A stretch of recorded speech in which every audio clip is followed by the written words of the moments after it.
Tu es prof de musique et tu te demandes comment mieux accompagner tes élèves dans leur progression. Reste avec moi, je vais te donner quelques pistes pour aborder la situation autrement.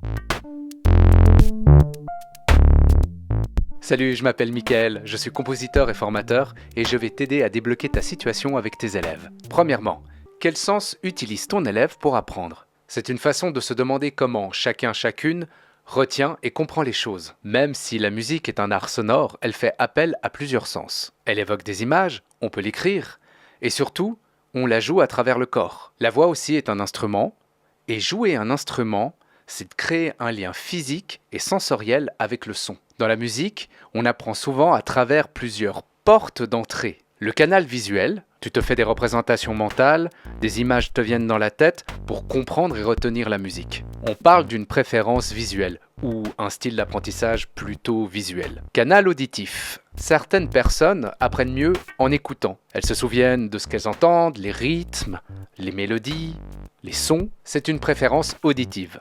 Le canal kinesthésique. D'autres ont besoin de bouger, de toucher, de ressentir pour mieux intégrer. On est dans une préférence kinesthésique ou tactile. Tu peux déjà te poser la question pour toi-même, quelle est ta préférence pour apprendre et retenir ? Alors ces préférences ne sont pas figées. Nous apprenons toutes et tous mieux quand plusieurs sens sont mobilisés ensemble. Mais savoir quel canal ton élève préfère utiliser te permet de parler dans sa langue. Et ça te permet de comprendre aussi pourquoi certaines notions sont plus ou moins faciles pour lui ou elle. Personnellement, quand j'apprends un nouveau morceau ou un nouvel instrument, j'utilise beaucoup mon canal visuel et kinesthésique. Paradoxalement, j'utilise très peu mon canal auditif.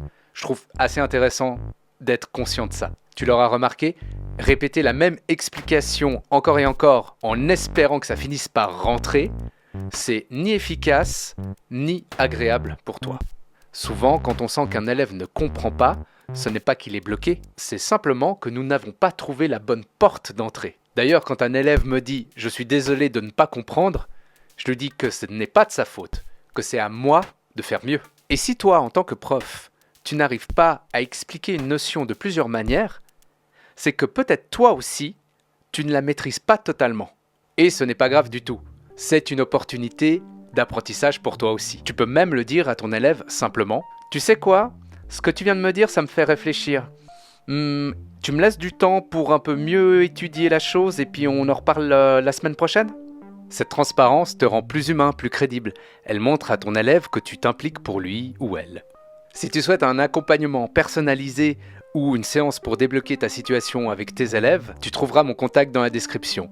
Mais en attendant, je vais te donner quelques tuyaux. Une méthode que je trouve très efficace pour expliquer les choses, c'est d'utiliser les métaphores. En plus, c'est souvent rigolo. Elles permettent de faire un pas de côté et de comparer la musique avec un domaine que l'élève connaît déjà. Prenons quelques exemples. La conduite automobile. Conduire demande de la coordination, une vision globale dans l'espace et appliquer des règles dans l'instant. C'est un peu comme la musique, avec la théorie musicale. Les premiers temps, on a l'impression que c'est insurmontable et on arrive au final à associer tous ces gestes. Alors l'exemple de la conduite, c'est pas très poétique, mais c'est très concret et ça parle à beaucoup de monde. La cuisine. Quand mes élèves commencent à aborder l'improvisation, ils ont envie de tout mélanger en même temps. Les gammes, les modes, les accords. Je leur dis alors, ce sont les notes que tu ne joues pas qui permettent d'entendre celles que tu joues. On est d'accord, c'est pas très clair. Alors j'ajoute, c'est comme les épices. Si tu mets toutes les épices de ton placard dans ton plat, on ne reconnaît plus rien ne ressort. Il faut choisir ce que tu veux faire goûter. La musique c'est pareil, il faut choisir ce que tu veux faire entendre. Un autre parallèle avec la cuisine, un bon aliment, un bon produit se suffit à lui-même. De même, un joli son n'a pas besoin d'effets ni de trop de notes. Il se suffit à lui-même. Le château de cartes. La musique, ce n'est pas un château de cartes. Si une note ou un geste dérape, ça ne va pas écrouler le morceau. Le morceau continue et il suffit de reprendre là où en est la musique. La graine qui pousse. Quand on regarde la terre, on a l'impression que rien ne se passe. Et un jour, une tige sort de terre. L'apprentissage, c'est pareil.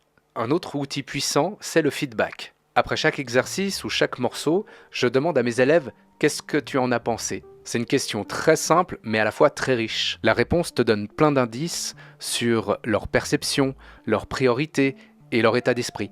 Certains vont parler de technique, d'autres d'émotion, d'autres de plaisir ou de difficulté. Et si ton élève ne répond rien, son silence peut avoir plusieurs significations.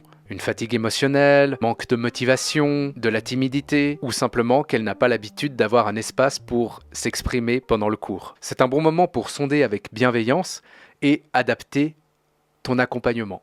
Le feedback permet de consolider l'apprentissage.